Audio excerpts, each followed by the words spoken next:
those who have overstayed their visas. For more, we're joined by Health Minister Mark Butler and Liberal Senator Jane Hume. Good morning to you. So, Mark, that's a lot of people who seemingly have come in on tourist or student visas. Should we be letting them stay, or should we be planning this a bit more? Well, we have been bringing the net migration numbers down. They're down about 40% since the peak after COVID, when obviously there was a spike as people returned to Australia. We're looking to control our education intake as well, but balance that against what we need as an economy, as a society. Obviously, we need to balance our migrant numbers against pressure on infrastructure. But for Jane and for me, our two states earn more from education exports, from international education, than any other export sector in the economy. And as the Health and Aged Care and Disability Minister, I know how important this group is to staffing our aged care facilities, our disability services. We still don't have enough workers for those sectors, let alone sectors like construction, even though we've tripled the number of visas for construction trades. Yeah. Still, we don't have enough workers in that industry. So this is a difficult balance to strike, Nat. I know we're all working to do it. We know there's pressure on housing, we know there's pressure on infrastructure, but we've got really low unemployment, really strong jobs growth, and still can't fill so many of those really important jobs. Yeah, you're right. So are the students and the tourists going to work in the aged care sector? Yeah, if you go to an aged care facility, or if you look at people who are being supported with a disability out in the community, so many of them are international students who are supporting their education with part-time work in those sectors. Talk to any operator there. But obviously we do need to manage our international student numbers, recognising the importance to our economy. And tourists as well. I mean, they place less pressure on our housing stock, and then go work in the aged care sector, longer term. Well, not the tourists. I'm talking about students, which I think this report has highlighted as a big number. But look, tourism is a huge benefit to our economy. They don't put the same pressure on our rental stock, obviously, as people who are staying longer term, as education visa holders as well. But look, this is a tricky balance for an economy like ours to strike. Jane, where would you say we start on this? Because we know the Coalition is working on quite a few policies, this one amongst it. Nat, I think we'd all agree that a well-managed migration policy has been the source of Australia's progress and prosperity for decades. But the key phrase there is well-managed. What we saw under Labor was 1 million new migrants over a 2-year period. That's 70% higher than in any 2-year previously.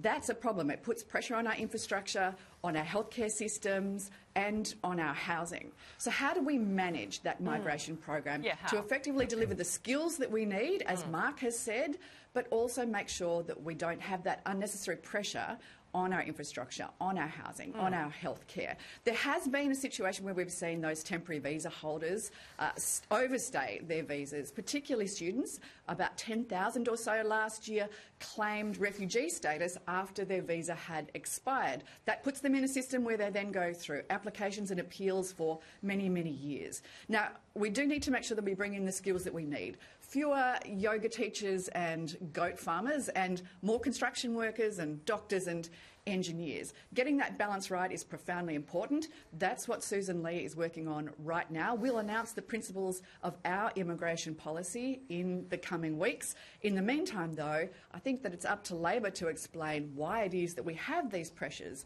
on our essential services, because their migration program has been so poorly managed. Well, it's very complicated, because we need more people in those sectors, though, Jane, and then, you know, we need to bring people overseas, but we haven't got enough houses. What would your number be, Jane, by the way? Have you worked out what your number would be? I asked someone. I'm not going to preempt my leader's announcements. In fact, she said she will announce the principles of a migration policy in coming weeks. But we do know that Labor has managed this poorly. We need to do better because, as I said at the beginning, a good, well-managed migration program is the source of progress and prosperity. We need to get this right. It hasn't been done well by Labor. The Coalition can do a better job.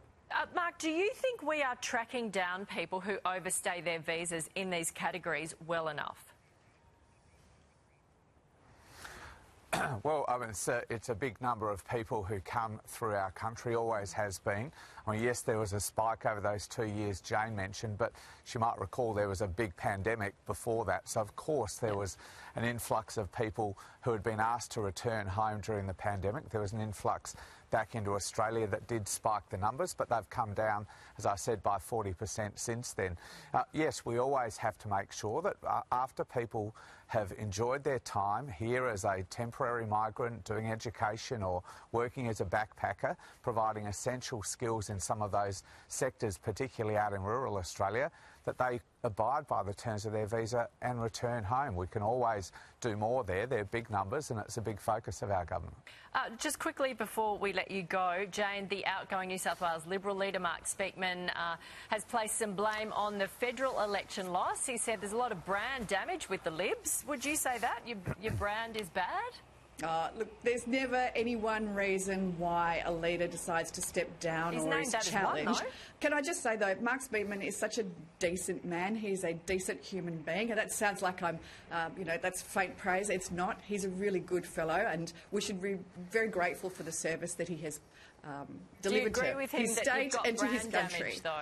Well, look, I think that he's had a rough time of it, and I don't doubt that. The Labor government in New South Wales is a very strong one, and it makes it very hard for a coalition to get the airtime that it needs. I think that if Kelly Sloan is elected as the coalition's leader today in New South Wales, that will herald a new era. We'll have opposition leaders that are female in New South Wales, Victoria and federally. And that's, that's an interesting time for a coalition government, for a coalition opposition. Okay, well, it doesn't sound like you want to. So how do you think? Well, you're not exactly up there with Qantas, though, are you?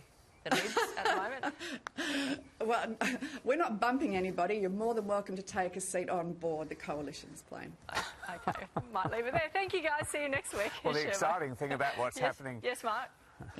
Last word, Mark. The exciting thing about what's happening in New South Wales is finally we've got a breakfast TV presenter rising to the top of politics now. So I think the question is, when you're finished with Sunrise, are you going state or are you going federal? Yeah, I'm staying right in the middle, right at the moment. Thank you very much.